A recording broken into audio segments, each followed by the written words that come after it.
જીવનમાં ઘણી બધી ક્ષણો એવી હોય છે જ્યાં અપ્સ એન્ડ ડાઉન્સ આવતા હોય છે.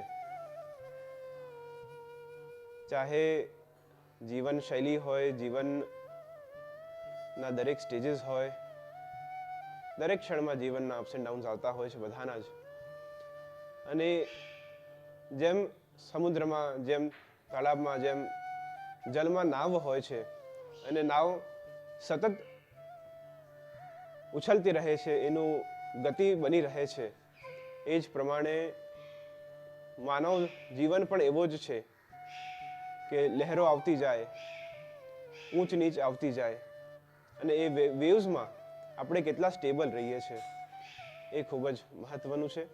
અને એ સ્થિરતા જાળવવા માટે આપણા જીવનમાં વૈષ્ણવી ધર્મ, વૈષ્ણવી ડ્યુટીઝ આપણી શું છે એને જાણવું, એને સમજવું, એને આપણા જીવનમાં અનુસરણ કરવું એ જીવનની સ્થિરતા માટે, આપણી પોતાની સ્થિરતા માટે ખૂબ જ જરૂરી છે. આપણે ઘણીવાર સત્સંગ, પ્રવચન, કથા આદિ તો થાય છે, ચાહે ષોડશ ગ્રંથ હોય, શ્રીમદ ભાગવતજી હોય, ગીતાજી હોય, ઘણા બધા વિષયો પર ચર્ચા, સત્સંગ થાય છે. પરંતુ એ સત્સંગ આદિ શ્રવણ કરીએ, બધું કરીએ, એનું અનુસરણ કરીએ, પરંતુ જો કર્તવ્યનું જ જ્ઞાન નહીં હોય તો પછી કંઈ પણ આપણે શ્રવણ કરીએ અથવા તો કરીએ એનું મહત્વ નથી રહેતું. તો કર્તવ્યનું જ્ઞાન કરતા આપણે સત્સંગમાં પ્રવેશ કરીએ. અને સત્સંગમાં પ્રવેશ કરીએ એ પહેલાં સૌથી પહેલાં આપણે જાણીએ કે આપણે કોણ છે. એટલે આપણે સૌથી પહેલાં હિન્દુ છે, અને હિન્દુમાં આપણે વૈષ્ણવો છે. અને શેના વૈષ્ણવો છે? કે પુષ્ટિ ભક્તિ માર્ગના વૈષ્ણવો છે. અને આ જે હિન્દુ ધર્મ છે અથવા તો પુષ્ટિ સંપ્રદાય છે એ કેવલ ક્રિયાત્મક નથી કે કરી લેવું એવું નથી, એ ભાવાત્મક છે, એને અનુભવ કરવો જોઈએ. અને આ બધી એક જીવન શૈલી છે. પુષ્ટિ માર્ગને એક જીવન શૈલીના રૂપમાં આપણે જોવું જોઈએ કે એક જીવન શૈલી છે, જીવન પ્રણાલી છે, જીવનની પદ્ધતિ છે. અને એ જીવન પદ્ધતિ પ્રણાલિકા અનુસાર આપણે જો પુષ્ટિ માર્ગને જોઈશું તો રાગ, ભોગ, શૃંગારનો એક વિભાગ આવી જાય છે, એક સેવા સામગ્રીનો વિભાગ આવી જાય છે, એક કીર્તનનો વિભાગ આવી જાય છે, એક વસ્ત્ર આભરણનો વિભાગ આવી જાય છે, એક અત્તર ફૂલેલ આદિનો વિભાગ આવી જાય છે. તો ઘણા બધા વિભાગો છે. એક અષ્ટાયામ સેવાક્રમનો વિભાગ આવી જાય છે. અને જેમ અષ્ટાયામ સેવાક્રમ છે, જેમ દરેક સેવા પ્રણાલિકા છે, આપણે જેમ આપણા ઘરમાં આખા વર્ષમાં જેમ જીવતા હોઈએ છીએ, જેમ રહેતા હોઈએ છીએ, જેમ કપડાં પહેરતા હોઈએ છીએ, જેમ ઋતુ અનુસાર આપણે ભોજન, વસ્ત્ર, ભૂષા આદિ બદલતા હોઈએ છીએ, એ જ અનુસાર આખું આ પુષ્ટિ ભક્તિ માર્ગનું સેવાક્રમ ડિઝાઇન કરવામાં આવ્યું છે. સાથે સાથે બાલ ભાવનો પણ ભાવ વિશેષ કર રાખ્યો છે. એટલે મુખ્ય કહેવાનું તાત્પર્ય એ જ છે કે પુષ્ટિ માર્ગ એ કેવલ ક્રિયાત્મક માર્ગ નથી, પરંતુ ભાવાત્મક માર્ગ છે. અને ભાવાત્મક માર્ગના સાથે સાથે એક જીવન શૈલી પણ છે. આપણે જેમ પ્રભુને મંગલાથી જગાવીએ છીએ, શયન પર્યંત સુધીની જે સેવાક્રમ છે, જે અષ્ટાયામ સેવા પ્રકાર છે, જેમ આપણે સવારે ઉઠીએ છીએ અને જેમ આપણી જીવન શૈલી હોય છે કે ઉઠ્યા પછી નાહીએ છીએ, દેહ શુદ્ધિ આદિ કરીએ છીએ, વસ્ત્ર ધારણ કરીએ છીએ, ભોજન આદિ કરીએ છીએ, અન્ય કાર્ય વિશેષ કરીએ છીએ, બાળકો હોય તો રમવા જાય, પછી સાંજનો ભોજન આદિ હોય, નાસ્તો હોય, પછી પડવાનું સૂવાનું ક્રમ હોય. તો જેમ આપણી જીવન શૈલી છે એમ જ ઠાકોરજીની પણ એક જીવન શૈલી છે. અને એક બાળકના રૂપમાં, બાલ ભાવના રૂપમાં એ જીવન શૈલીને આપણે પૂર્ણ ભાવથી, પૂર્ણ શ્રદ્ધાથી અને શ્રી ગોસાઈજીના અનુસાર, સેવાક્રમના અનુસાર આપણે પૂર્ણ ભાવથી એને નિભાવીએ છીએ. આ જે પુષ્ટિ ભક્તિ માર્ગનો સેવાક્રમ છે અને જે ડેલી રૂટીન છે, તો આમાં બે સમય આમાં વર્ક કરતા હોય છે. એક સમય એ છે કે જે બધા માટે કોમન છે, આખા વિશ્વ માટે એ સમય કોમન છે. આખો વિશ્વ સવાર થાય છે, જાગે છે, સાંજ થાય છે, સૂવે છે, રાત થાય છે, સૂવે છે. તો એક સમય એવો છે કે જે કોઈના કંટ્રોલમાં નથી. જેવું એન્વાયરમેન્ટ, જેમ પ્રકૃતિ ચાલે છે એમ આપણે બધા જ ચાલતા હોઈએ છીએ. તો એક સમય એવો છે કે જે બધા માટે કોમન છે, અને એક સમય એવો છે કે જે આપણા ઇન્ડિવિજ્યુઅલની સાયકલ હોય છે. સવાર થાય અને આપણે પોતે જ જાગી જતા હોઈએ છીએ. કોઈ આપણને જગાડે ન જગાડે, પણ આપણે પોતે જ જાગી જતા હોઈએ છીએ. 12, 12:30, 1 વાગે બપોરે, એટલે કે આપણને જાતે જ ભૂખ લાગી જતી હોય છે. એ આપણી ઇન્ડિવિજ્યુઅલ સાયકલ છે કે જે આપણાને અંદરથી પ્રોત્સાહિત કરે છે કે હમણાં મારે જાગવું છે, હમણાં મારે ભોજન કરવું છે, હમણાં મારે નહાવું છે, હમણાં મારે બહાર જવું છે, હમણાં મારે સેવા કરવી છે, હમણાં મારે વાંચવું છે, હમણાં મારે દીકરાઓ સાથે ટાઈમ સ્પેન્ડ કરવું છે. તો એક ઇન્ડિવિજ્યુઅલ ટાઈમ છે અને એક યુનિવર્સલ ટાઈમ છે. તો જે યુનિવર્સલ ટાઈમ છે એ બધા માટે જ કોમન છે, અને જે ઇન્ડિવિજ્યુઅલ ટાઈમ છે એ બધા માટે ડિફરન્ટ છે. તો આપણે સૌ ભગવાનને જાણીએ છીએ કે ભગવાન કોણ છે, કૃષ્ણ કોણ છે, કૃષ્ણે કઈ લીલાઓ કરી, શું છે, બધું જ આપણે બધા જ જાણીએ છીએ. પરંતુ એમના સાથેનો જે રિલેશન છે, જે એમના સાથેનો 1-to-1 કનેક્શન છે, એ આપણા બધાનો જ ઇન્ડિવિજ્યુઅલ છે. બધું એ સોલો રિલેશનશિપ છે. એક તો યુનિવર્સલ છે, બધા જ જાણીએ છીએ પૂર્ણ પુરુષોત્તમ આનંદ કંદ શ્રી કૃષ્ણને, પરંતુ એક તરફ એક સોલો રિલેશનશિપ આવી જાય છે કે જેમાં બીજું કોઈ જ નહીં, વિશ્વમાં આપણા સગા સંબંધી નહીં, પરિવારવાળા નહીં, મિત્ર વર્ગ નહીં, આપણા કલીગ્સ નહીં, કોઈ પણ બહારવાળું એમાં ઇન્ટરફિયર ન કરે, અને કેવલ આત્મા અને પરમાત્માનું જ્યાં મિલન થાય છે એ ઇન્ડિવિજ્યુઅલ રિલેશનશિપ છે. તો આ બંને પ્રકારની રિલેશનશિપ આપણી પ્રભુ સાથેની છે, અને જે ઇન્ડિવિજ્યુઅલ રિલેશનશિપ છે એના પર આપણે વધારે ફોકસ કરવું છે. કેમ કે કોઈ પણ વ્યક્તિને આપ બહારથી જાણો, આજે કોઈ પણ ઓટોબાયોગ્રાફી આપણે વાંચીએ કોઈ પણ વ્યક્તિની, તો એ આપણે એને બહારથી જાણી શકીએ છીએ કે કેવો છે, શું કર્યું, એને જીવનમાં કેવું કર્યું, ક્યાંથી એને ભણ્યું, ક્યાંથી ગ્રેજ્યુએટ થયો, ક્યાંથી એના લાઈફના ચેલેન્જીસ એને એક્સેપ્ટ કર્યા, ફેસ કર્યા. તો કોઈ પણ વ્યક્તિનો ઓટોબાયોગ્રાફી અથવા તો એને બાહ્ય રૂપથી જાણી શકાય છે, પણ આંતરિક રૂપથી ત્યારે જ જાણી શકાય જ્યારે 1-to-1 રિલેશનશિપ આપણી એનાથી હોય. તો વાંચન, પઠન આદિ આપણે બધું સામાજિક રૂપથી કરી શકીએ છીએ, સત્સંગમાં બધા જ ભેગા થઈ શકીએ છીએ, પણ સત્સંગ પછીનો જે ઇન્ટરેક્શન છે આપણો, સત્સંગમાંથી જે ગ્રહણ કર્યું છે આપણે, એ પછી અપ્લાય આપણે 1-to-1 જ કરવું પડશે. એમાં બધાનો એમાં રોલ નહીં થાય, એ કેવલ 1-to-1 રોલ પછી આત્મા પરમાત્માનો થઈ જાય છે. તો એ જ્યારે સોલો રિલેશનશિપની આપણે વાત કરતા હોઈએ છીએ ત્યારે આપણે પર્પસ ઓફ લાઈફની જો વાત કરીએ કે આપણે રિલેશનશિપ સોલો રાખીએ છીએ, પરંતુ પછી પર્પસ શું છે, કેવી રીતના એને નિભાવવું એ રિલેશનશિપને, ત્યારે એ જો ગોલને અચીવ કર્યું હોય, એ જો એમ સુધી પહોંચવું હોય કે રિલેશનશિપને કેવી રીતના નિભાવવું, તો એ 4 પુરુષાર્થના ભાવથી કરી શકાય છે. ધર્મ, અર્થ, કામ, મોક્ષ. આ જે 4 પુરુષાર્થ છે એના ભાવથી આપણે એ રિલેશનશિપને અચીવ કરી શકીએ છીએ. પરંતુ જો લૌકિક દૃષ્ટિથી કોઈ જોવે કે 4 પુરુષાર્થ શું છે, ધર્મ, અર્થ, કામ, મોક્ષ શું છે, તો લૌકિક રીતથી આપણે જોઈ શકાય છે કે ધર્મ શું છે કે હિન્દુ ધર્મનું પાલન કરવું, માતા પિતાને આદર આપવું, વડીલોને આદર આપવું, અને જે રૂલ્સ એન્ડ રેગ્યુલેશન્સ વાળું ધર્મ છે એક એ ધર્મ આવી જાય છે. અર્થ એટલે કે ધનોપાર્જન, કે ધનનો સંગ્રહ કરવો, કાર્ય કરવું, જોબ કરવું, બિઝનેસ કરવો, એ બધું અર્થ આવી જાય છે. કામ, કામના એટલે ડિઝાયર્સ આવી જાય છે, વર્લ્ડલી ડિઝાયર્સ. અને ડિઝાયર્સ લગભગ દરરોજ નવી આવતી જાય. આજે કઈ વિચાર છે, કાલે કઈ વિચાર છે, આજે આ જોઈએ છે, કાલે આ જોઈએ છે. તો ડિઝાયર્સ ક્યારે પણ એનો અંત નથી આવતો. ડિઝાયર્સ તો નવી જ હોતી જાય છે. દરરોજ કઈ ને કઈ વિચાર નવા આવતા જાય, કઈ ને કઈ વોન્ટ્સ આવતી જાય, નીડ્સ આવતી જાય. તો એ કામનાઓ તો વધતી જ જાય છે. અને મોક્ષ, બધાને જીવનમાં એક એવો સ્ટેજ જોઈએ છે કે જ્યારે આપણે જીવનનો અંત કરીએ ત્યારે ગતિ કઈ તરફ જાય આપણી, એ બધાનો ગોલ જીવનમાં હોય છે. અને ઘણા બધાનો ગોલ એ પણ હોય છે કે આપણે સેવા, ભક્તિ, સત્સંગ આદિ એટલે કરવું છે કે આપણાને મોક્ષની પ્રાપ્તિ થાય, અથવા તો આપણે આપણી ગતિ સારી તરફ પહોંચે, જીવનના અંતમાં કોઈ સારા ડેસ્ટિનેશન પર આપણે પહોંચીએ. એવા ગોલથી પણ ઘણા બધા કરતા હોય છે. પરંતુ જો પુષ્ટિ માર્ગીય દ્રષ્ટિથી જોઈએ તો આપણું ધર્મ, અર્થ, કામ, મોક્ષ આ જે 4 પુરુષાર્થ છે, તો કીર્તનોમાં આવે છે કે યહ ધન ધર્મ હિ તે પાયો. જે આપણું ધર્મ છે એ શું છે? કેવલ ભગવત સેવા છે. પુષ્ટિ માર્ગીય વૈષ્ણવનું જે ધર્મ છે એ કેવલ ને કેવલ ભગવત સેવા, ભગવત સત્સંગ જ છે. અર્થ આપણો શું છે? ધન. યહ ધન ધર્મ હિ તે પાયો. એટલે કે આપણું જે ધન છે, જે વેલ્થ છે, આપણી વેલ્થ કોઈ ગાડી, બંગલો, ઘર, સંપત્તિ, ધન નથી.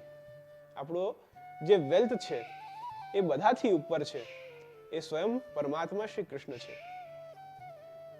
કોઈ પણ દિવસ આપણી જે વેલ્થ છે, જે સંપત્તિ છે, એ આપણાને સામેથી નથી કહેવાની કે હું તારો છું. આપણે જ કહીએ છીએ કે આ મારું છે. આપણે જ કહીએ છીએ આ મારું ઘર છે, મારી ગાડી છે, મારું સોનું છે, મારા દાગીના છે, આ મારું ધન છે, આ મારું અર્જિત કરેલું આ ધન છે. આપણે જ કહેતા હોઈએ છીએ, પરંતુ કોઈ પણ વાર એ સામેથી નથી કહેતું કે હું પણ તારો છું. તો એ આપણી ડિઝાયર્સ છે, આપણી ઈચ્છા છે, આપણું ધન છે. પરંતુ પુષ્ટિ માર્ગીય દૃષ્ટિથી ધન તો આજે છે, કાલે નથી, કાલે વધુ આવવાનું છે. એ મોહ માયા તો ચાલતી જ રહેવાની છે. પરંતુ એના પર આપણે આપણા ભાવો ઓવરકમ કરીને અને આપણું ધન, યહ ધન ધર્મ હિ તે પાયો. જા ધન કો મુનિ જપ તપ ખોજત, વેદ હું પાર ન પાયો. ઘણા વર્ષોથી ઋષિ મુનિઓએ 10,000 વર્ષોથી એક પગ પર ઊભા રહીને, પદ્માસનમાં બેસીને, જલ ભોજન વગર કેવલ હવાથી જીને, જપ તપ આદિ કરીને ભગવદ પ્રાપ્તિ કરવાની પ્રયાસ કર્યા છે. તો પણ ઘણીવાર એ લોકોને સંભવતઃ પ્રાપ્ત નથી થયા. એ પણ સંભવ છે. પરંતુ આપણાને જ્યારે શ્રી પ્રભુ અહીંયા બહુ જ સરળતાથી પ્રાપ્ત હોય, જ્યાં શ્રી વલ્લભની કૃપાથી આપણામાં દેહની શુદ્ધિ બ્રહ્મ સંબંધ દ્વારા, આત્મનિવેદન દ્વારા થઈ હોય, અને આપણાને પ્રભુ સેવાના કરવાનો અવસર પ્રાપ્ત થયો હોય અને પ્રભુ ઘરમાં બિરાજતા હોય, તો એનાથી મોટું ઉત્સવ, એનાથી મોટું ધન આપણા જીવનમાં બીજું કોઈ જ ન હોઈ શકે. તો યહ ધન ધર્મ હિ તે પાયો. તો ધર્મ, અર્થ, કામના, આપણી કામના શું હોવી જોઈએ? પુષ્ટિ માર્ગીય વૈષ્ણવની કામના કેવલ ને કેવલ ભગવત સેવા અને ભગવદ ભાવ જ હોવું જોઈએ. આપણે ઘણીવાર શું છે કે ભગવત સેવામાં, ભગવત દર્શનમાં, ભગવત સન્મુખ પણ આપણે ઘણીવાર આપણી કામનાઓ રજૂ કરતા હોઈએ છીએ, આપણી ઈચ્છાઓ રજૂ કરતા હોઈએ છીએ. અને ઘણીવાર શું છે કે એવું પણ મેં જોયું છે કે આજના બાળકો એવું કહે કે મમ્મી પપ્પા સેવા કરતા એટલે અમે કરીએ છીએ, અથવા તો સેવા કરવાથી એક પોઝિટિવ એનર્જી મળે છે એટલે કરીએ છીએ, અથવા તો જીવનમાં એક સારી ડેસ્ટિનેશન પર પહોંચી શકાય એટલે સેવા કરીએ છીએ, અથવા તો જીવનમાં ક્લિયર વિઝન મળે, મન સ્થિર રહે એટલે સેવા કરીએ છીએ. ઘણા બધા આપણા જુદા જુદા ભાવ હોય છે, ઈચ્છાઓ હોય છે કે પ્રભુ સેવાથી આપણા જીવનના બધા જ મનોરથ પૂર્ણ થાય એટલે આપણે સેવા કરીએ છીએ. પરંતુ આ જે ઈચ્છાઓ છે, એ ઈચ્છાઓને પાછળ મૂકીને અને આપણે પ્રભુની સેવા કરવી છે. મન મના મનમદ ભક્તો મધ્વા જીવામ નમસ્કુરુ. મન છે એ એવી વસ્તુ છે કે જે આજ ઓર કાલ ઓર દિન પ્રતિદિન ઓર આજે કંઈ માંગ્યું, કાલે કંઈ વધુ જોઈએ છે, પરમ દિવસ કશું વધુ જ જોઈએ છે. તો મન એ ક્યારે પણ સ્ટોપ નથી થવાનું, એ ચાલતા જ રહેવાનું છે સતત. નીડ, વોન્ટ્સ તો વધવાની જ છે. પરંતુ આપણી જે ઈચ્છાઓ છે, આપણી જે કામનાઓ છે, એ કેવલ લૌકિક ન રાખીને અને અલૌકિકમાં પણ કેવલ પ્રભુ સેવા, પ્રભુ પ્રેમ, પ્રભુ પ્રત્યેની આસક્તિ હોય, એ 3 બાબતો જ આપણે જે રાખીએ, બીજી કોઈ કામના ના રાખીએ. બસ કામના એ જ છે, પ્રભુ અમે આપની સેવા કરીએ અને આપ અમારા થઈ જાઓ. બસ એ જ અમારી કામના છે. બીજી અમારી જીવનમાં કોઈ જ કામના નથી. અને પ્રભુ આપણા સાથે હોય પછી વિશ્વના કયા ચેલેન્જીસ એવા છે કે જે આપણે પાર નથી કરી શકતા? કઈ એવી ધન સંપત્તિ છે જે પ્રભુ આપણા સાથે હોય અને પ્રભુ કોઈ પણ વાર સાથે હોય અને એવી ઈચ્છા ન રાખે કે મારા ભક્તને, મારા જીવને ક્યારે પણ એના જીવનમાં કોઈ પણ ક્ષમ પરિશ્રમ પડે. પ્રભુ સાથે હોય તો બધું જ આપણું જીવનનું કાર્ય સરળતાથી પાર થઈ જતું હોય છે. પરંતુ કેવલ એમાં શ્રદ્ધા, વિશ્વાસ અને આપણું પૂર્ણ વિશ્વાસ એમાં રાખવું જરૂરી છે. આપણે વિશ્વાસ ન રાખીએ. એક વાર્તા પ્રસંગ બહુ પ્રચલિત છે કે એક ગામમાં બાઢ આવી છે અને પાણી ભરાઈ ગયું છે અને એક ઘરમાં એક વ્યક્તિ ઉપર સ્વિમ કરતો હોય છે, તરતો હોય છે, ઉપરથી હેલિકોપ્ટર આવે છે, દોરડું નાખે છે કે ભાઈ તું આવી જા, તને બચાવી લઈએ, તો પણ કહે છે કે ના, મારા ભગવાન આવશે. પછી એક નાવ આવે છે, એ નાવમાં પણ એને રેસ્ક્યુ કરવા માટે જાય છે, તો પણ એ ના પાડે છે કે ના, મારા ભગવાન આવશે બચાવવા. અને અંતમાં જ્યારે એ મૃત્યુ પામે છે અને પ્રભુને સાક્ષાત મળે છે, ત્યારે પ્રભુ એને સ્વયં કહે છે કે હું તને 2 વાર બચાવવા આવ્યો, મળવા આવ્યો, પરંતુ તે મને ઓળખ્યો ના અને ન આવ્યો મારા સાથે. તો જીવનમાં ઘણીવાર એવી ક્ષણો અને પરિસ્થિતિ એવી હોય છે કે જ્યાં આપણાને સામે ચાલીને ઓપોર્ચ્યુનિટીઝ અને વસ્તુઓ મળતી હોય છે, પરંતુ ઘણીવાર આપણા દૃષ્ટિકોણ અથવા તો આપણે એને જોઈ નથી શકતા, સમજી નથી શકતા કયા રૂપથી, કયા નામથી પ્રભુ આપણી સહાયતા કરે, આપણા સાથે હોય. જરૂરી નથી કે આપણે પહેલાના સમય જેવું આપણે પ્રભુને યાદ કરીએ, ચતુર્ભુજ રૂપથી પ્રભુ આપણા સામે પ્રગટ થઈ જાય, પરંતુ પ્રભુ કોઈના બીજા જીવના હૃદયમાં પણ પ્રેરણા કરી શકે છે કે તું જઈને આને સહાયક બન. કારણ કે આપણે એવા કોઈ કર્મ નથી, એવા કોઈ ભાવ નથી, એવી કોઈ સેવા નથી, એવી કોઈ પરિસ્થિતિ નથી, એવું કોઈ સમય નથી, એવી આપણી વિચારધારા નથી, એવી આપણી જીવનશૈલી નથી, એવું આપણું ખાનપાન નથી કે જેનાથી આપણી ભાવનાથી આપણે ઈચ્છા કરીએ અને પ્રભુ પ્રગટ થઈ જાય, અથવા તો આપણે ઈચ્છા કરીએ કે પ્રભુના દર્શન કરવા છે અને ચતુર્ભુજ રૂપથી પ્રભુ પ્રગટ થઈ જાય, એવી કોઈ આપણી પાત્રતા નથી. તો આજના સમયમાં જે પણ કંઈ ભગવદ ઈચ્છાથી, ભગવદ કૃપાથી જે પ્રાપ્ત છે, એને જ આપણે સમજીને કે કયા રૂપમાં આવે છે, કયા નામથી આવે છે, કયા ધામથી આવે છે, કઈ રીતના આપણને પ્રભુની કૃપા પ્રાપ્ત થાય છે. કોઈ વ્યક્તિગત વ્યક્તિના રૂપમાં પણ પ્રાપ્ત થઈ શકે છે, કોઈ XYZ બીજી તરીકાથી પણ આપણને પ્રભુ કૃપા પ્રાપ્ત થઈ શકે છે. તો આપણે એને કેવલ સમજવું છે કે કઈ રૂપથી આપણે એ કૃપા પ્રાપ્ત કરી શકીએ છીએ, કઈ રૂપથી આપણે કૃપાના પાત્ર બની શકીએ છીએ. ધર્મ, અર્થ, કામના અને મોક્ષની તો અહીંયા વાત જ નથી. કારણ કે આપણને મોક્ષ કેમ જોઈએ? જ્યારે મોક્ષનું આપનાર જ આપણા પાસે હોય, ત્યારે આપણે મોક્ષની કામના જ ન કરવી જોઈએ. કેમ કે જે એનો દાતા છે એ જ અહીંયા હોય આપણા ઘરે, એમની જ આપણે સેવા કરતા હોઈએ, તો પછી મોક્ષ પ્રાપ્ત કરીને પછી એમના પાસે જવાનો અર્થ જ નથી, કેમ કે અહીંયા જ છે આપણા પાસે. એટલે મોક્ષની અહીંયા વાત જ નથી આવતી.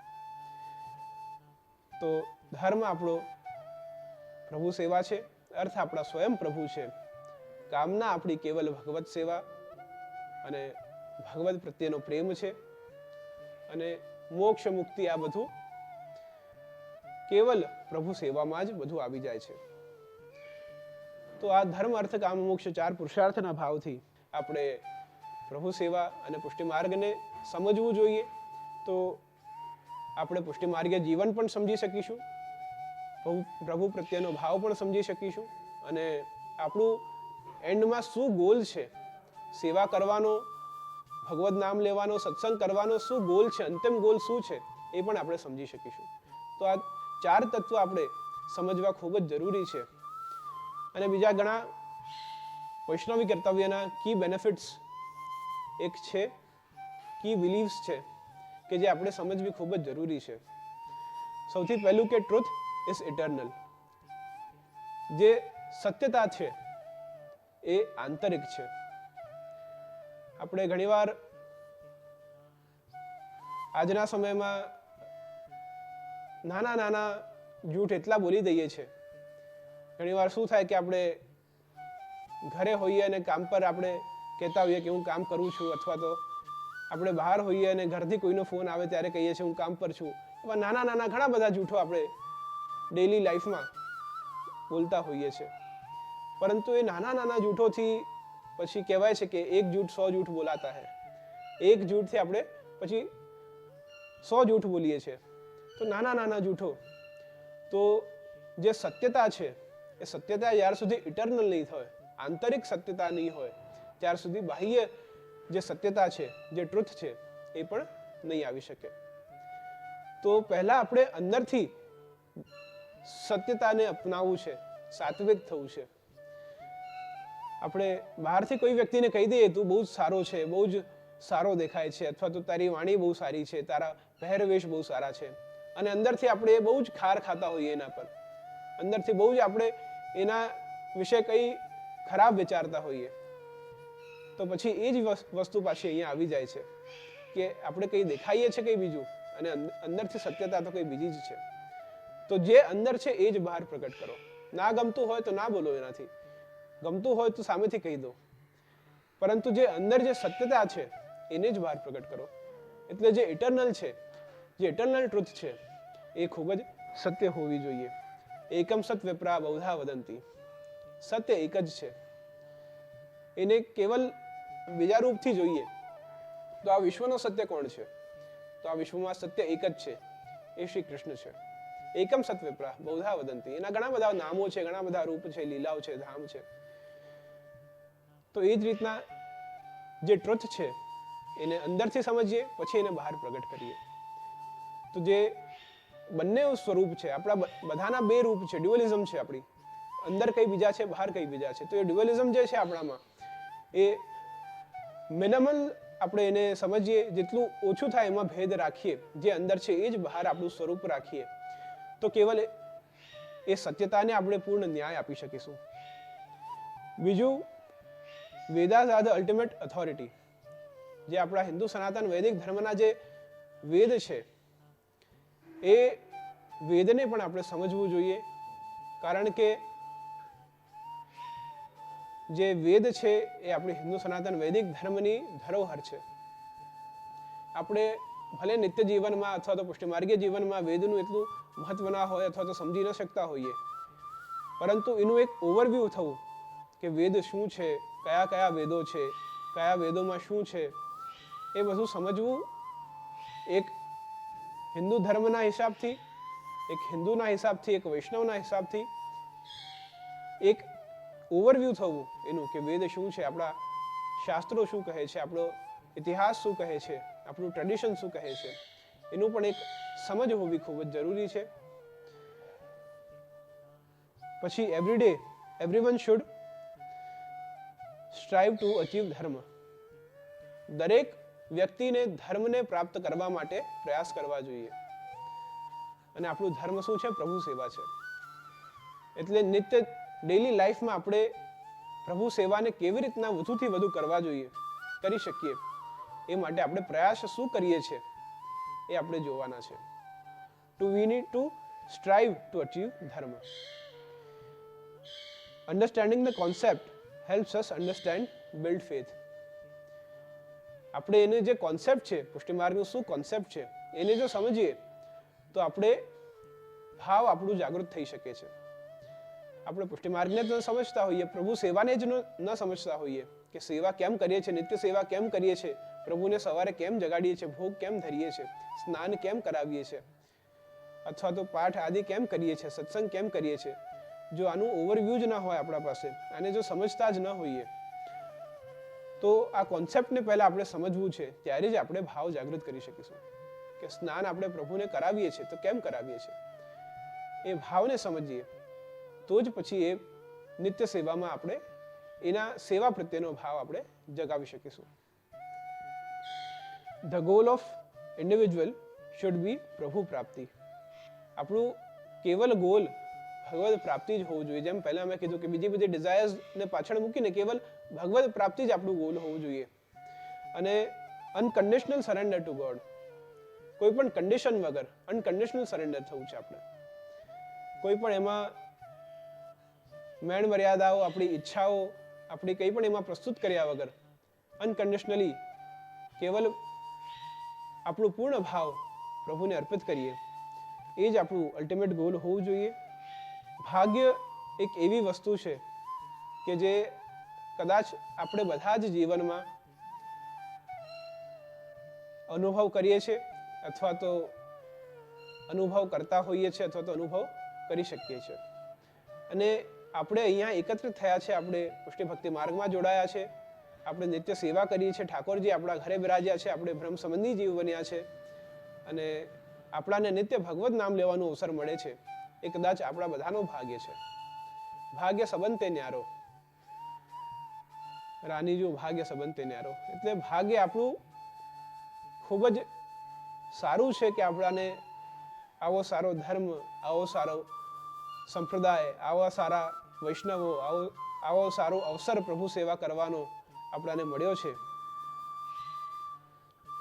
અને આ નિત્ય સેવામાં ભાગ્ય આપણા બધાના એટલે ખૂબ ઉત્તમ છે, ખૂબ સરસ છે. કારણ કે આપણે જો વિચાર કરીએ કે જે નિત્ય સેવા કરતા હોય ઘરે, ઠાકોરજીને જગાડતા હોય, ઠાકોરજીને પહોંચાડતા હોય, તો બીજા લૌકિક જીવનમાં જે જીતા હોય એનાથી આપણા કેવા સુંદર ભાગ્ય છે કે ઠાકોરજીની સેવા કરવાનો અવસર મળે છે.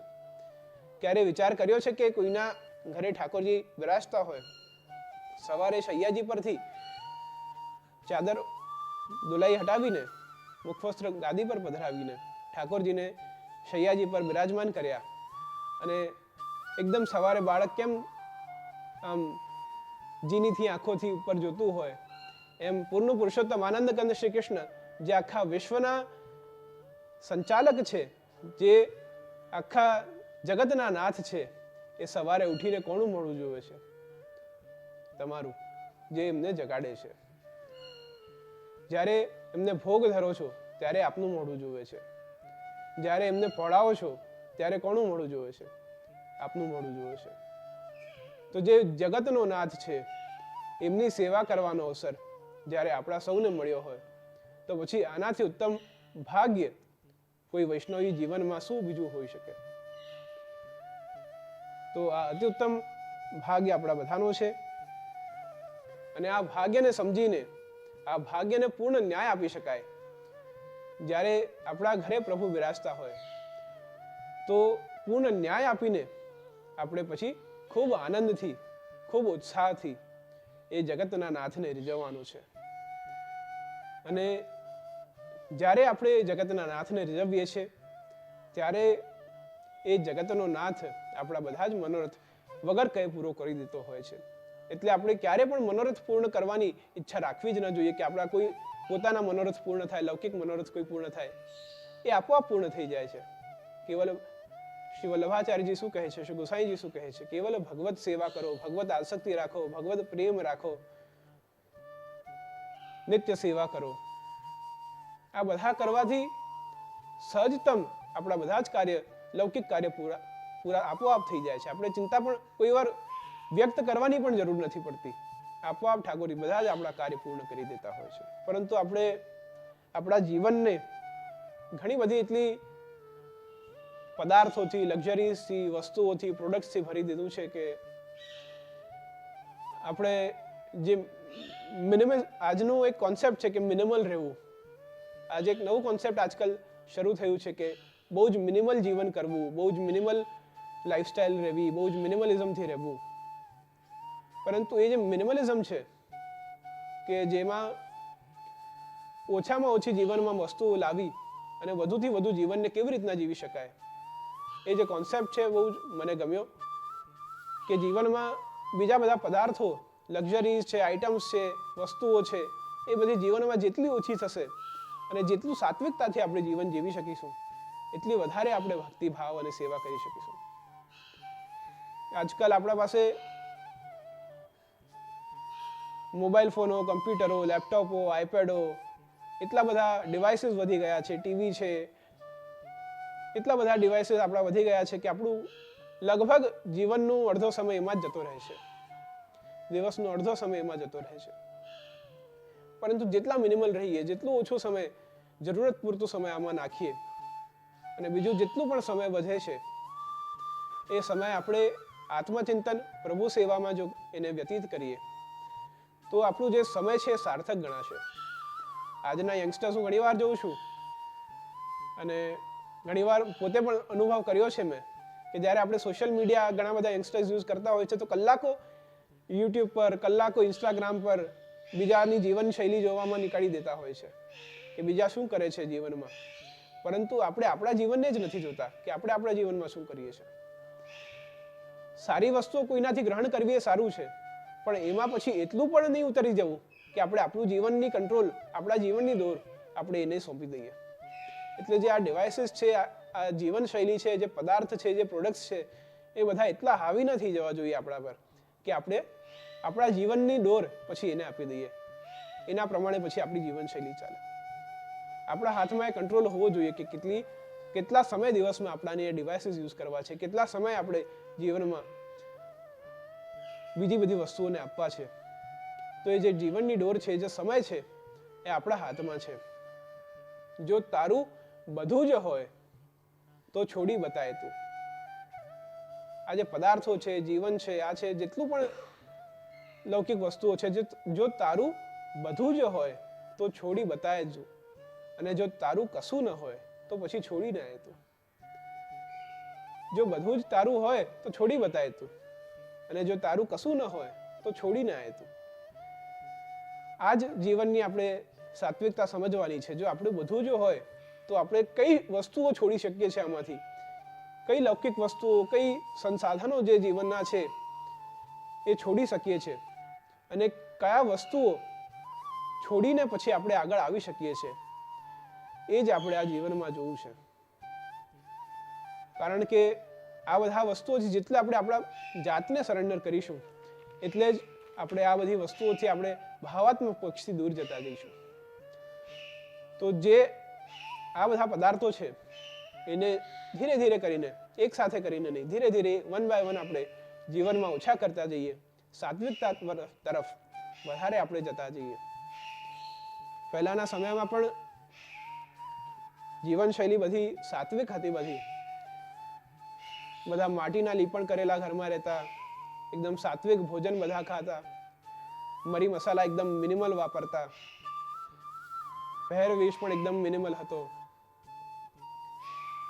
અને બધું એકદમ સાત્વિકતાથી જીતા. અને એ સાત્વિકતાને આપણે ધીરે ધીરે કરીને જેમ ઇનોવેશન થતું ગયું, જેમ સમય આગળ જતો ગયો, એ બધી પછી સાત્વિકતાને આપણે ધીરે ધીરે ખોઈ છે. પરંતુ જ્યારે જેટલી સાત્વિકતા આપણને પ્રદાન થાય, જેટલી સારા મનથી, ખાલી મનથી જો આપણે ભક્તિ કરીશું તો ભક્તિ ખૂબ આનંદથી કરી શકીશું. આપણા મનમાં જો જીવનના 100 વસ્તુઓ ભરેલી હશે અને પછી ભક્તિ કરીશું તો ભક્તિમાં પણ સમય નહીં લાગે, સમય બહુ આપી નહીં શકીએ, રુચિ પણ આપણી બહુ નહીં લાગે એમાં. કારણ કે બીજી આટલી 100 વસ્તુઓ જીવનમાં ચાલી રહી છે, બધા મનમાં ભરી રહી છે. તો બને એટલું લોડ ઓછું કરો, બને એટલી વસ્તુઓ ઓછી કરો, મિનિમલ થાવ, અને પછી ભગવત સેવા કરો. તો એનું કંઈ જુદું જ આનંદ છે. તો જેટલું મિનિમલ થાય, આપણું મન પણ એટલું મિનિમલ અને શાંત કોમલ હોવું જોઈએ. પુષ્ટિ માર્ગીય વૈષ્ણવનું મન કેવું હોવું જોઈએ? એકદમ શાંત, કોમલ અને સરળ હોવું જોઈએ. એક વ્યક્તિ, એક પ્રસંગ આવે છે કે એક સંત જેનો નિત્ય નિયમ શું હતો વર્ષોથી, કે રોજ જાય અને ગંગા સ્નાન કરે. એના આશ્રમમાંથી રોજ જાય, ચાલે, ભગવદ નામને રસ્તામાં અને ગંગા સ્નાન કરે. રોજ વર્ષો સુધીનો આ એક સંતનો નિયમ. અને ત્યાં રસ્તામાં એક વ્યક્તિનો ઘર આવે અને એ વ્યક્તિ રોજ ખાર ખાય કે આ અહીંયાથી આ બાબા જાય છે, આ અહીંયાથી આ બાબા જાય છે. એ રોજ ખાર ખાય ત્યાંથી ઊભો ઊભો. એક દિવસ એના મનમાં જાણે શું વિચાર આવ્યો, અને એ સંત જ્યારે જતા હતા એ સંત પર એને થૂક્યું ઉપરથી.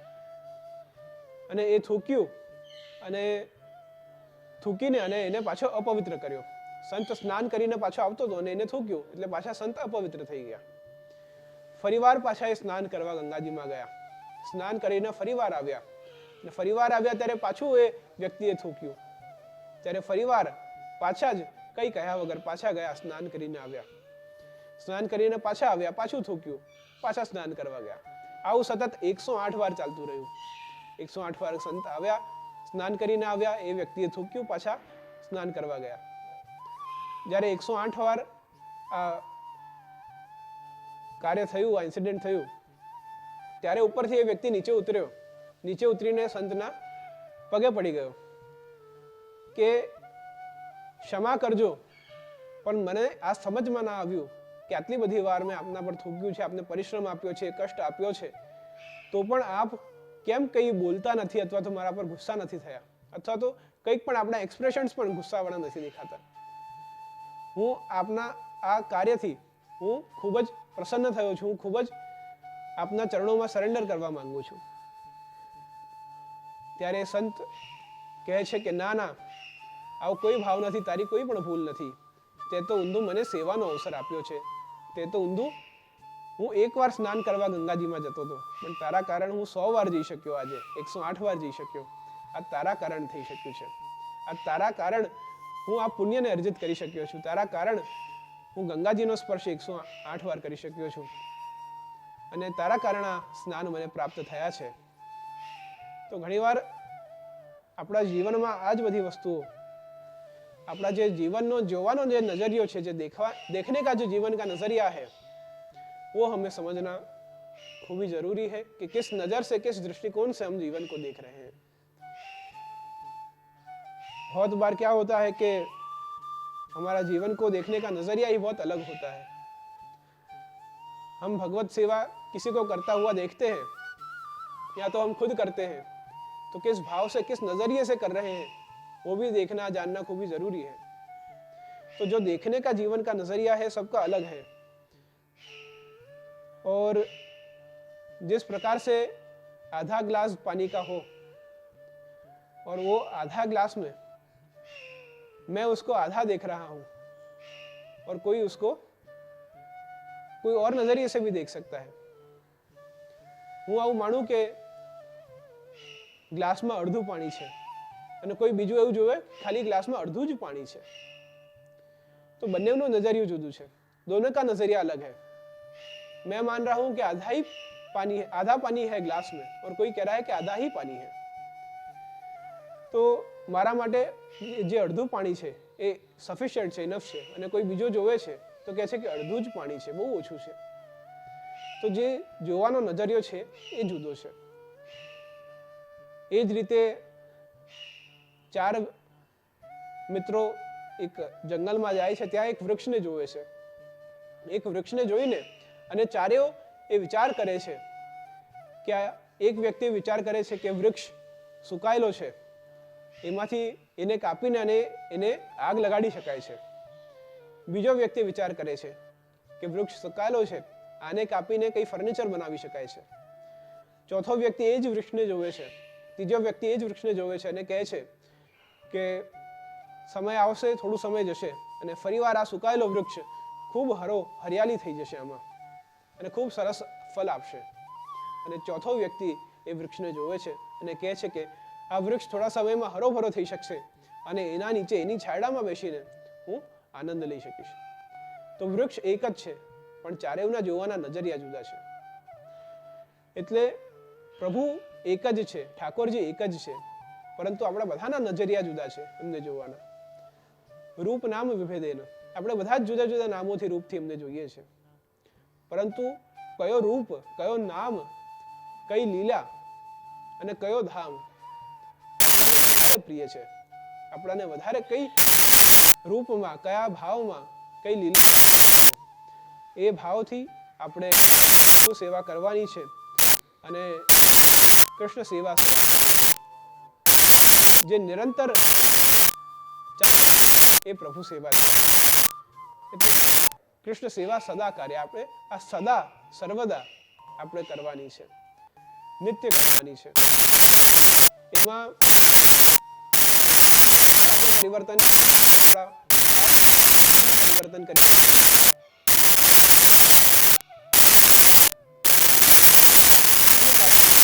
છે.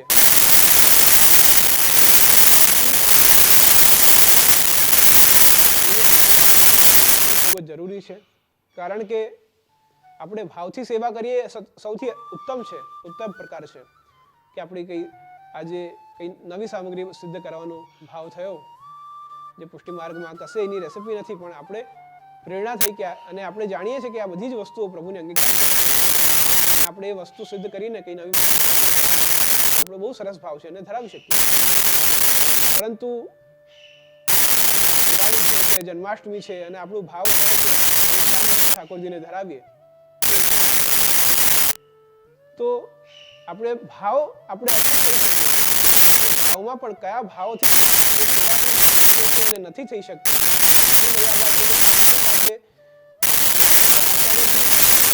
જે માર્ગ એને ઓવરકમ કરવું અને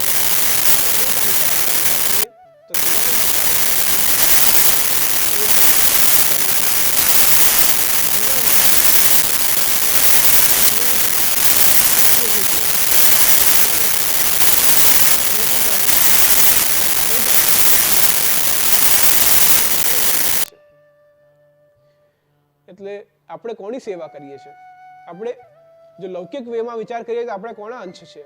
કે આપણે આપણા માતા પિતાના અંશ છે. તો એ જ રીતના અલૌકિક રૂપમાં આપણે જોઈએ તો આપણે કોના અંશ છે? તો આપણે અલૌકિક રૂપથી ભગવાનના જ એક અંશ છે. મમય વાંછો જીવલોકે જીવભૂત સનાતન. તો આપણે ભગવાનના જ એક અંશ છે અને આ અંશ અંશીનો સંબંધ છે. અને જ્યારે અંશ અંશીનો સંબંધ આવે છે તો જેમ આગ હોય છે અને આગમાંથી એક તણખલો નીકળે છે અને એ તણખલો નીકળે એને પણ આપણે આગ જ કહીએ છીએ. તો એ તણખલો પણ એક અંશી છે અને અંશ કોણ છે? આગ. તો જેમ આગમાંથી નીકળેલો તણખલો પણ આગ જ છે એમ ભગવાનમાંથી નીકળેલા આપણે બધા પણ ભગવદ આપણા હૃદયમાં ભગવાનનો જ રૂપ, ભગવાનનું જ સ્વરૂપ છે. પરંતુ આપણે એને સમજી નથી શકતા, જાણી નથી શકતા. તો એ જ ભાવથી આપણે જાણવો છે અને અંશ અંશીનો જે સંબંધ છે એને આપણે નિભાવવો છે. કારણ કે જે રિલેશનશિપ છે, જે સંબંધ છે એ કેવલ નામનો નથી. આપણે સંબંધ લીધો છે, સંબંધ સ્થાપિત કર્યો છે, બ્રહ્મથી સંબંધ સ્થાપિત કર્યો છે. તો એ કેવલ નિત્ય સેવા કરવા પૂરતો સંબંધ નથી કે સવારે ઉઠ્યા, કલાક ઉઠીને અને ઠાકોરજીને જગાડીને ભોગ ધરીને ભોગ સરાવીને અને પોડાવી દીધા, બસ ત્યાર સુધીનો સંબંધ કેવલ ઠાકોરજી સુધીનો નથી. આપણો આખા દિવસ સુધીનો સંબંધ છે. આપણો બાળક હોય તો કેવલ કલાક સવારે ઉઠીને એને નવડાવી ધોવડાવીને ખવડાવીને પૂરું નથી કરી દેતા. આપણે આખા દિવસ એને સાચવીએ છીએ. તો એ જ ભાવથી કેવલ એ ભાવ નથી કે કેવલ કલાક ઠાકોરજીની સેવા દિવસમાં કરી લીધી એટલે પછી એ સંબંધ પૂરો થઈ જાય છે. ના, એ સંબંધ ભલે સેવા પૂરી થઈ ગઈ છે, આપણે સેવાનો એક સમય નિર્ધારિત કર્યો હોય અને સેવા ક્રમ આપણે સવારે પૂર્ણ કરી દઈએ, પરંતુ આખા દિવસ અનુસાર ભગવત સ્મરણ સતત થાય એ પણ ખૂબ જરૂરી છે. ભગવત સત્સંગ થાય, ભગવત નામ લેવાય. તો આ જે સંબંધ છે એને નિભાવવું પણ ખૂબ જરૂરી છે. અને આ સંબંધ દિવસમાં આ બધા તત્વોથી ભગવત સત્સંગ, ભગવત નામ, ભગવત સ્મરણથી આ સંબંધને ખૂબ સરસ રીતે નિભાવી શકાય છે. અને આજકાલ એક ભયનો પણ માર્ગ છે કે આજ કલ ભય બિના હોત નહીં પ્રીત. ઘણીવાર શું થાય છે કે ભય વગર આપણાને પ્રીતિ નથી બંધાતી. આજકાલ ભય બિના હોત નહીં પ્રીત. જ્યાર સુધી આપણે જીવનમાં કોઈ પણ એન્ડ સ્ટેજ પર જીવનની સમસ્યા હોય અને એન્ડ સ્ટેજ પર એ સમસ્યા આવી જાય ત્યાર સુધી ઘણીવાર ભગવદ નામ અથવા તો ભગવાનને યાદ નથી કરતા. આપણે જે નિત્ય સેવા કરે છે એ બધી અલગ વાત છે, પણ જે ઘણીવાર શું થાય કે પરિવારમાં એક બે વ્યક્તિ સેવા કરતા હોય અથવા તો રુચિ હોય અને બીજા બધા વ્યક્તિઓ કેવલ દર્શન કરે અથવા તો ચિત્ર હોય એને ખાલી ચરણસ્પર્શ કરી જાય કે ઓછું સેવામાં પાર્ટ લેતા હોય છે, ભાગ લેતા હોય છે. પરંતુ જીવનમાં જ્યારે સમસ્યા હોય ત્યારે જ આપણે પ્રભુને યાદ કરતા હોઈએ છીએ અને એન્ડ સ્ટેજ પર પ્રભુને યાદ કરીએ. પરંતુ ક્યારે આપણે એવો વિચાર કર્યો છે કે જ્યારે સમસ્યા નહીં પણ જ્યારે સુખ હોય, આનંદ હોય એ સ્ટેજીસ પર ક્યારે આપણે પ્રભુને યાદ કર્યા છે? આપણે ઘણીવાર દુઃખમાં જ પ્રભુને યાદ કરીએ છીએ કે હે પ્રભુ, આ કેવો કલયુગ આવી ગયો છે. હે પ્રભુ, મારી ગાડી ઠોકાઈ ગઈ છે. અને કોઈ પણ આવા ખરાબ ક્ષણો હોય ત્યારે જ આપણે ભગવાનને યાદ કરતા હોઈએ છીએ. પરંતુ જ્યારે જીવનની ઉત્તમ શ્રેષ્ઠ ક્ષણો હોય કે જ્યારે આપણે પૂર્ણ આનંદમાં હોઈએ, આપણે બહુ જ ખૂબ ભવ્ય રીતથી જ્યારે સેલિબ્રેટ કરતા હોઈએ કોઈ વસ્તુને, ત્યારે આપણે ભગવાનને યાદ કરીએ છીએ કે નહીં એ યાદ કરવું ખૂબ જ જરૂરી છે. કેવલ ખરાબ સમયમાં કે જરૂરતના સમયમાં નહીં, પરંતુ આપણા જ્યારે લાઈફની બેસ્ટ ક્ષણો હોય ત્યારે પણ આપણે ભગવાનને યાદ કરવા ખૂબ જ જરૂરી છે. તો આ જે સંબંધ છે નવરત્નમાં આવે છે કે ચિંતા કાપીને કાર્યા. ચિંતા આપણે કેમ કરવી? જ્યારે ભગવાન સાથે હોય ત્યારે ચિંતા કરવાનો કોઈ સવાલ જ નથી. તો ચિંતાને ચિંતનમાં લઈ જઈએ. જે પણ ચિંતાઓ છે એ ચિંતાઓને દૂર મૂકીને ચિંતનમાં એ ચિંતાઓને લઈ જઈએ અને એ ચિંતનના માધ્યમથી ભગવાનને સમજીએ, ભગવાનને લીલાઓને સમજીએ, ગ્રંથ શાસ્ત્રો અને વિવિધ વસ્તુઓને સમજીએ, સેવાક્રમ પદ્ધતિને સમજીએ, પ્રણાલિકાને સમજીએ અને બધાને સમજીને અને આપણું આ જે વૈષ્ણવી જીવન છે એને આપણે શ્રેષ્ઠતમ ઉચિત રીતથી કેવી રીતના જીવી શકાય, શ્રેષ્ઠ માર્ગથી કેવી રીતના આને ફલીભૂત કરી શકાય. આપણે આપણું જીવન આમાં ઇન્વેસ્ટ કર્યું છે. આપણે કોઈ જગ્યા પૈસા ઇન્વેસ્ટ કરતા હોઈએ તો આપણે રિટર્ન્સની અપેક્ષા રાખીએ છીએ. કોઈ પણ બિઝનેસ આપણે કરતા હોઈએ તો એમાં રિટર્ન્સની, એની પ્રોફિટની આપણે અપેક્ષા રાખતા હોઈએ છીએ. પરંતુ આમાં આપણે જ્યારે પણ જેટલી પણ સેવા કરીએ તો આપણી આમાં શું અપેક્ષા છે, શું ભાવ છે? કેવલ પ્રભુ પ્રાપ્તિ અને પ્રભુ પ્રેમ. કે આપણે પ્રભુની સેવા કરતા રહીએ, આપણે ભાવ અર્પિત કરતા રહીએ અને પ્રભુ પ્રસન્ન થાય, પ્રભુ આપણા પર કૃપા દૃષ્ટિ રાખે અને પ્રભુ પ્રસન્ન રહે, આપણે પ્રસન્ન રહીએ, આપણા ઘર પરિવારવાળા પ્રસન્ન રહે અને ભગવદ ભાવ આપણા બધામાં જાગૃત થાય અને સતત બન્યો રહે. એ જ આપણી અપેક્ષા, એ જ આપણી ઉપેક્ષા ભગવદ સેવાથી હોવી જોઈએ, ભગવદ લીલાઓથી હોવી જોઈએ. અને અપેક્ષા અને ઉપેક્ષાની વાત કરીએ તો અપેક્ષા અને ઉપેક્ષાને જો સમજવું હોય તો એક તરફ અપેક્ષા છે અને એક તરફ ઉપેક્ષા છે. અપેક્ષા તો એ જ વોન્ટ્સ અને નીડ્સ આવી ગઈ કે આપણે કઈ અપેક્ષા માંગણી કરીએ છીએ, અને ઉપેક્ષા એટલે કે નિરાદર કરવું, કોઈને નિરાદર કરવું એટલે ઉપેક્ષા કરવી. તો આજે અપેક્ષા અને ઉપેક્ષાનો જે સંબંધ છે એને આપણે સમજીએ, અપેક્ષા ન રાખીએ અને ઉપેક્ષા પણ કોઈને ન કરીએ તો આપણું આ વૈષ્ણવી જીવન સાર્થક રહેશે. અને બને તો ભગવદ નામ, ભગવત સેવા રાખીએ, નિત્યતમ પ્રભુની સેવા કરીએ, સાત્વિક આહાર, સાત્વિક વિચાર, સાત્વિક જીવનશૈલી અને સાત્વિક આપણું એન્વાયરમેન્ટને રાખીશું તો વધુથી વધુ ભગવદ નામ, ભગવત સેવા આપણે કરી શકીશું. અને એ જ આનંદ કંદ શ્રી કૃષ્ણની સેવા કરીને આપણે આપણા બધા જ ભાવો આપણે અર્પિત કરી શકીશું. તો એ જ ભાવથી વધુ વિસ્તાર ના કરતા, નવરાત્રિના દિવસો ગયા છે, દશેરા ગયું છે અને શરદ પૂર્ણિમા આદિ બધું સંપન્ન થયું છે. હવે દિવાળીના દિવસો પ્રારંભ થશે અને ખૂબ આનંદથી ઘણા લોકોએ આ નવવિલાસમાં પ્રભુને ખૂબ લાડ લડાવ્યા છે, ખૂબ ભગવત સેવા કરી, વિવિધ વિલાસના કીર્તનોના ભાવોથી પ્રભુને લાડ લડાવ્યા છે. વિલાસમાં 9 દિવસ ઘણા બધાએ વ્રત ઉપવાસ પણ રાખ્યા અને એ પણ વ્રત ઉપવાસ રાખવું એ પણ ખૂબ જરૂરી છે. જ્યારે જ્યારે અધિક માસ હોય એ દરમિયાન, જ્યારે જ્યારે નવવિલાસ આદિ હોય, એકાદશીઓ હોય, જ્યારે જ્યારે જયંતીઓ હોય, એમાં વ્રત ઉપવાસ રાખવું પણ ખૂબ જરૂરી છે.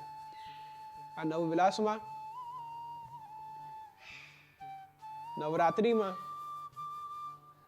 લગભગ 4 નવરાત્રિઓ આપણે ઉજવતા હોઈએ છીએ અને એ 4 વર્ષ દરમિયાન 4 નવરાત્રિઓમાં પ્રમુખ 2 નવરાત્રિઓ એવી છે કે જે, એક નવરાત્રિ એવી છે કે જે ગરમીથી ઠંડી સુધી છે. એ ઋતુ પરિવર્તન થાય, ગરમીથી જ્યારે ઠંડક શરૂ થાય ત્યારે છે અને પાછી એક ઠંડકથી જ્યારે ગરમી શરૂ થાય એક ત્યારે બીજી નવરાત્રિ છે. તો બંને નવરાત્રિઓમાં વ્રત ઉપવાસ આદિનો માધ્યમ રાખીએ આપણે તો સૌથી ઉત્તમ છે, શ્રેષ્ઠ છે. બધાએ રાખ્યો હશે, ઘણા બધાએ. આ સમયમાં ભગવત સેવા પણ શ્રેષ્ઠતમ કરવી એ પણ બહુ, એનો પણ બલ હજી વધુ પ્રાપ્ત થાય છે. આપણે એક પ્રશ્ન થાય કે વ્રત ઉપવાસ આપણે આ દરમિયાન કેમ રાખવું ને કોઈ બીજા સમયે કેમ ન રાખવું? હમણાં જ લંડન હતો અને એક વ્યક્તિનો પ્રશ્ન હતો કે એકાદશીમાં જ કેમ આપણે વ્રત કરીએ છીએ, આપણે કેમ નવવિલાસ અથવા નવરાત્રિમાં જ વ્રત કરવો, અથવા તો કેમ અધિક માસમાં વ્રત ઉપવાસનું, એકાદશીનું મહત્વ છે, અથવા તો જયંતીઓમાં કેમ છે, કે કેમ આપણે સ્પેસિફિક ટાઈમમાં જ આપણે વ્રત ઉપવાસ રાખીએ છીએ. તો જ્યારે પણ આપણે વ્રત ઉપવાસ આ દરમિયાન રાખીએ કે જ્યારે એકાદશી અથવા તો આવા કોઈ દિવસો હોય ત્યારે એ સમય, એ તિથિ, એ વાર, એ નક્ષત્ર, એ બધું જ એ રીતનું એને ક્રમબદ્ધ રીતે એ આવતું હોય છે, જ્યાં સૂર્યની ગતિ કેમ છે, કઈ રાશિ કયા સ્થાન પર છે, કયા સમયે દિવસ શરૂ થાય છે, ક્યારે દિવસ અંત થાય છે, અને એ બધી જ એ પંચાંગના માધ્યમથી, એ તિથિઓના માધ્યમથી, એ જે ગણના બેઠાવેલી હોય છે એ ગણનાના માધ્યમથી એ જ્યારે વ્રત ઉપવાસ એક સમયમાં કરવામાં આવે ત્યારે એનો જે પુણ્ય છે, એનો જે ઇમ્પોર્ટન્સ છે, એનું સિગ્નિફિકન્સ છે, એના જે બેનિફિટ્સ છે એ ડબલ થઈ જતા હોય છે. એટલે એવું નથી કે એકાદશી હોય અને સાત્વિક આહારની વાત હોય તો પછી એવું ના હોય કે એકાદશી પર આપણે સાત્વિક આહાર ના કરીએ અને કોઈ પણ દિવસ આપણે સાત્વિક આહાર કરી લઈએ, કે વાત સાત્વિક આહારની છે તો આપણે ક્યારે પણ કરી શકીએ છીએ, એવું નથી. જ્યારે એકાદશી પર સાત્વિક આહાર કરીએ, એકાદશી પર આપણે ફલાહાર લઈએ અને ફલાહારમાં પણ કેવલ વધુથી વધુ આપણે ફલનું આહાર લઈએ, દૂધઘરનું આહાર લઈએ, અન્ય ફરાળી વસ્તુઓ બહુ જે આજકાલ પ્રસિદ્ધ છે એના ન લઈએ અને એનામાં પણ મિનિમલિઝમ રાખીએ. ઓછામાં ઓછું જે પણ ફલાહાર એકાદશીના દિવસે આપણે લઈ શકીએ એ ઓછામાં ઓછું આપણે ગ્રહણ કરીએ અને એ પણ સાત્વિક આહાર રાખીએ તો એના જે બેનિફિટ્સ છે એ ડબલ થઈ જતા હોય છે. તો ઘણા બધા બાબતો છે આમાં જે હોય છે, ઉપયોગમાં આવે છે, જેને આપણે ઘણીવાર વિચાર ન કરતા હોઈએ અને કેવલ આપણે એને નિભાવતા હોઈએ છીએ અથવા તો એને નથી નિભાવતા કેમ કે આપણે સમજતા નથી એને. તો આ બધા બાબતોને સમજીએ. તો આ નવરાત્રિના સમયમાં બધાએ ખૂબ આનંદ કર્યો. શરદના સમયમાં પણ પ્રભુએ ખૂબ સુંદર રાસ કરીને અને પૂર્ણમાસી પૂર્યો હે શરદ કો ચંદા, એ ભાવથી પ્રભુએ ખૂબ સુંદર એ વિલાસમાં રાસ કર્યા, પૂર્ણિમાના દિવસે રાસ કર્યા. અને ધીરે ધીરે આપણે દશેરા આદિ કરીને હવે અઠડીના દિવસો પ્રારંભ થશે, દીપદાન દીપ માલિકા પ્રારંભ થશે. એ દીપ માલિકામાં પ્રભુ ફરીવાર અઠડીમાં બિરાજીને અને અઠડીમાં બિરાજીને હાટમાં બિરાજીને, હાટ એટલે કે માર્કેટ, દુકાનમાં બિરાજીને પ્રભુ અને ફરીવાર સ્નેહ પ્રેમ શેનું વિક્રય કરે છે. પ્રભુ દુકાનમાં બિરાજે છે તો શેનું વિક્રય કરે છે? વિક્રય તું કામા કે ગોપ કન્યા. એટલે વિક્રય શું કરે છે? પ્રેમનો, ભાવનો, સ્નેહનો, એ બધો વિક્રય પ્રભુ ત્યાં બિરાજીને કરે છે. અને આપણે બધા જ એ પ્રેમ, સ્નેહ અને ભાવને પકડીને, એને લઈને અને એ ભાવ પકડીને અને ફરીવાર આપણે આ દીપ માલિકા પર્વને ખૂબ આનંદથી ઉજવીએ, દિવાળી પર્વને ખૂબ આનંદથી ઉજવીએ, ખૂબ આનંદથી પ્રભુની સેવા કરીએ અને પ્રભુની સેવા કરીને અને આપણું પણ જીવન ઉજ્જવલિત કરીએ. આ દીપ માલિકા પર્વ દિયાના માધ્યમથી કેવલ આપણે ઘર આદિ ઉજ્જવલિત નથી કરવું, પણ આપણે આંતરિક રૂપથી પણ ઉજ્જવલિત થઈએ, પ્રકાશિત થઈએ. અને આ દિવાળીના પર્વ પર, આ દીપ માલિકાના દિવસોમાં, દિવાળીના દિવસોમાં હમણાં તો થોડો સમય છે, પરંતુ જ્યારે પ્રકાશની વાત આવે છે, એનલાઇટનમેન્ટની વાત આવે છે, ત્યારે કેવલ એક દીપના રૂપમાં નહીં, પરંતુ આપણી પોતાની જાતને આપણે એનલાઇટન કરીએ, જ્ઞાનના માર્ગથી, સેવાના માર્ગથી, ભક્તિના માર્ગથી આપણે ખૂબ પ્રજ્વલિત થઈએ અને પ્રજ્વલિત થઈને અને પ્રભુ સેવા, ભગવત સેવા, સત્સંગ આદિ કરીને અને આપણે આપણું આ જીવન, પુષ્ટિમાર્ગીય જીવન, વૈષ્ણવી જીવન, આપણે આ બધી વૈષ્ણવી ડ્યુટીઝને નિભાવીને પૂર્ણ કરીએ. એ જ ભાવના સાથે, વધુ વિસ્તાર ન કરતા, એ જ ભાવના સાથે આપણે આજનું સત્સંગ અહીંયા બધાના હૃદયમાં બિરાજમાન આનંદકંદ શ્રી કૃષ્ણના ચરણોમાં સમર્પિત કરી અને આજનું સત્સંગ અહીંયા વિરામ લઈએ. ફરીવાર વૈષ્ણવી ડ્યુટીઝ, વૈષ્ણવી કર્તવ્ય પર પૂજ્ય પિતૃચરણ અથવા તો શરણ બાવા આપણાને માર્ગદર્શન આપશે. અને આ જે ક્રમ છે વૈષ્ણવી જીવનનું, વૈષ્ણવી ડ્યુટીઝનું, એ આપણે એને સમજીએ, અનુસરણ કરીએ અને દરેક સત્સંગમાં આને સમજીને આપણા જીવનમાં, જરૂરી નથી કે જે સત્સંગમાં બોલાયું હોય એ બધું જ આપણે ફોલો કરવું છે. ઘણી બધી વસ્તુ એવી છે કે આપણે કરતા જ હોઈએ છીએ, પરંતુ જે વસ્તુ નથી કરતા અને કરવી જોઈએ, આપણને લાગે છે કે આ યોગ્ય છે કરવા જેવી, એને ગ્રહણ કરીએ.